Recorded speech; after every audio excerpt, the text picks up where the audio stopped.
Kimde potlamdayız? Atını turdukanda bozduk da.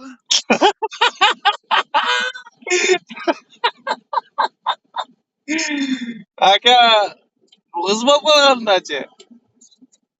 Круговое движение. Второй съезд. Kimde potlanız? Alım kanda bozduk. Alım kanlı. Ana şapcam oğul olup kalganda kimde koymagalıyız ata? Ana şuurlu olup kalmaptı özü. Bardın vurup başkarıp meneniz keyin. Yakşı batlı. Aytsanız kimde potlanız? Ben bir adam onu geçeyim. Yokum, aytörbeş. Az yoldaşım mı? Az yoldaşım mı?